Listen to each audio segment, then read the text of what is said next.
ਤੇ ਬੇਲੀਓ ਤੇ ਮਿੱਤਰੋ ਇਹ ਚੈੱਕ ਕਰੋ ਜੀ ਜ਼ਰਾ ਕੁੱਕੜ ਤਕਾਓ ਜੀ, ਧੁੱਪ ਲੱਗੀ ਹੈ ਉੱਪਰ, ਕਬੂਤਰ ਸ਼ੁਤਰ ਵੀ ਤਕਾਓ ਤੇ ਮਾਸ਼ਾਅੱਲਾ ਅਸੀਂ ਆ ਹੈ ਕਿ ਅੱਜ ਜੋ ਹੈ ਨਾ ਧੁੱਪੇ ਬਹਿ ਕੇ ਤੇ ਰੋਟੀ ਖਾਣੇ ਆ। ਬਿਸमिल्लाह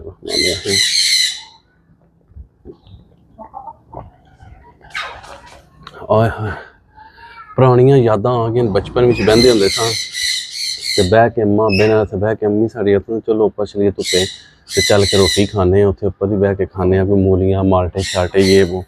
ਤੇ ਅਸੀਂ ਫਿਰ ਅੱਜ ਉਸ ਯਾਦ ਨੂੰ ਤਾਜ਼ਾ ਕਰ ਰਹੇ ਹਾਂ ਤੇ ਇਹ ਜਨਾਬ ਛੱਤ ਉੱਪਰ ਆ ਕੇ ਬਹਿ ਗਏ ਹਾਂ ਰੋਟੀ ਖਾਣ ਵਾਸਤੇ ਤੇ ਬੜਾ अच्छा महसूस हो रहा है, बड़ी मुद्दत बाद, बड़े अरसे बाद तो बड़ी चस आ रही है जनाब।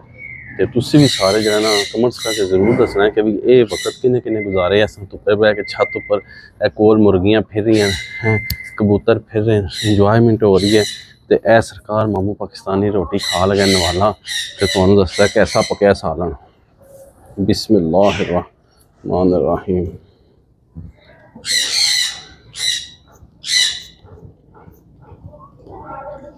ओए हो